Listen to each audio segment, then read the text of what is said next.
ಸ್ನೇಹಿತರೆ, learn in Kannada ಚಾನಲ್ಗೆ ಸ್ವಾಗತ. ದಯವಿಟ್ಟು ಸಬ್ಸ್ಕ್ರೈಬ್ ಮಾಡಿ, ಲೈಕ್ ಮಾಡಿ, ಶೇರ್ ಮಾಡಿ. ಇಂದಿನ ಮೊದಲನೇ ಪ್ರಶ್ನೆ, ಹುರುಳಿಕಾಳು ತಿನ್ನುವುದರಿಂದ ಯಾವ ರೋಗ ಬರುವುದಿಲ್ಲ? Option A kidney stone, option B ಶ್ವಾಸಕೋಶ ಸಮಸ್ಯೆ, ಆಪ್ಷನ್ ಸಿ ಮೆದುಳು ಸಮಸ್ಯೆ, ಆಪ್ಷನ್ ಡಿ ಮೇಲಿನ ಎಲ್ಲವೂ.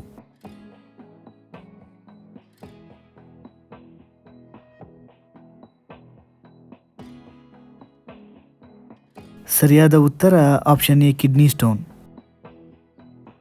ಎರಡನೇ ಪ್ರಶ್ನೆ, ಗುಲಾಬಿ ಬಣ್ಣದ ವಜ್ರವು ಯಾವ ದೇಶದಲ್ಲಿ ಕಂಡುಬರುತ್ತದೆ? Option A Bharat, option B America, option C Russia, option D England.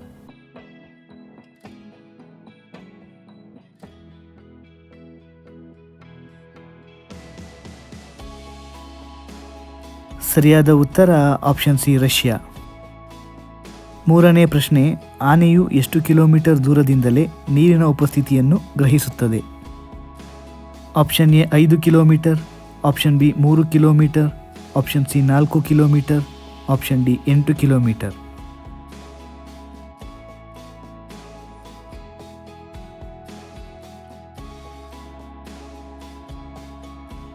ಸರಿಯಾದ ಉತ್ತರ ಆಪ್ಷನ್ ಬಿ 3 ಕಿಲೋಮೀಟರ್. ನಾಲ್ಕನೇ ಪ್ರಶ್ನೆ, ಒಣದ್ರಾಕ್ಷಿಯಲ್ಲಿ ಯಾವ ವಿಟಮಿನ್ ಕಂಡುಬರುತ್ತದೆ? Option A vitamin A, option B vitamin K, option C vitamin B, option D vitamin C.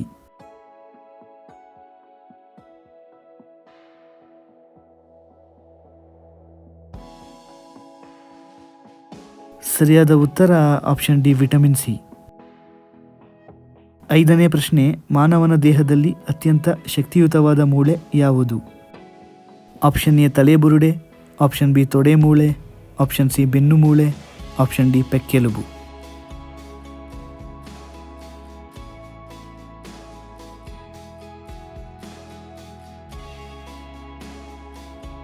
ಸರಿಯಾದ ಉತ್ತರ option B ತೊಡೆ ಮೂಳೆ.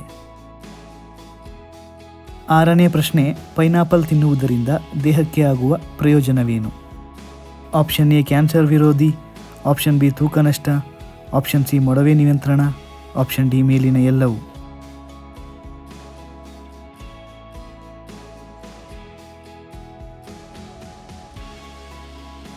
ಸರಿಯಾದ ಉತ್ತರ ಆಪ್ಷನ್ ಡಿ ಮೇಲಿನ ಎಲ್ಲವೂ.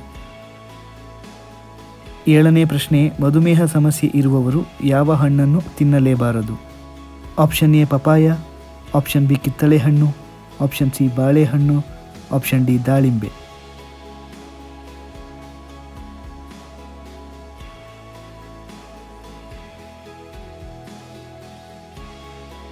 ಸರಿಯಾದ ಉತ್ತರ ಆಪ್ಷನ್ ಸಿ ಬಾಳೆಹಣ್ಣು.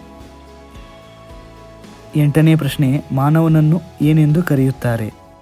Option A homo sapiens, option B handyman, option C homos, option D ಸೇಫಿಯನ್ಸ್.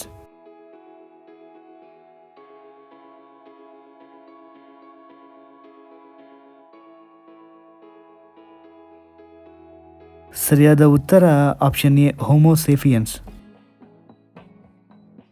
ಒಂಬತ್ತನೇ ಪ್ರಶ್ನೆ, ಹಿಂದೂ ಎಂಬ ಪದ ಯಾವ ಭಾಷೆಯಿಂದ ಬಂದಿದೆ? Option A Kannada, option B Sanskrit, option C English, option D Persian.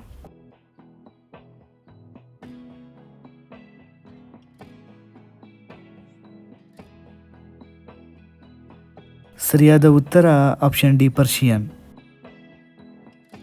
ಇಂದಿನ ಕೊನೆಯ ಪ್ರಶ್ನೆ, ಎಷ್ಟು ಗಂಟೆ ಮಲಗುವುದರಿಂದ ಮನುಷ್ಯ ಬೇಗ ಸಾಯುತ್ತಾನೆ? ಆಪ್ಷನ್ ಎ 8 ಗಂಟೆ, ಆಪ್ಷನ್ ಬಿ 5 ಗಂಟೆ, ಆಪ್ಷನ್ ಸಿ 10 ಗಂಟೆ, ಆಪ್ಷನ್ ಡಿ 12 ಗಂಟೆ.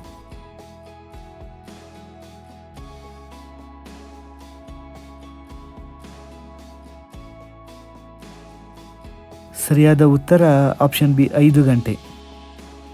ಸ್ನೇಹಿತರೆ, ಈ ವಿಡಿಯೋ ನಿಮಗೆ ಇಷ್ಟವಾಗಿದ್ದಲ್ಲಿ ಇನ್ನೂ ಹೆಚ್ಚಿನ ವಿಡಿಯೋಗಳಿಗಾಗಿ ದಯವಿಟ್ಟು ನಮ್ಮ learn in Kannada channel subscribe ಮಾಡಿ, ಲೈಕ್ ಮಾಡಿ, ಶೇರ್ ಮಾಡಿ. ಜೈ ಕರ್ನಾಟಕ.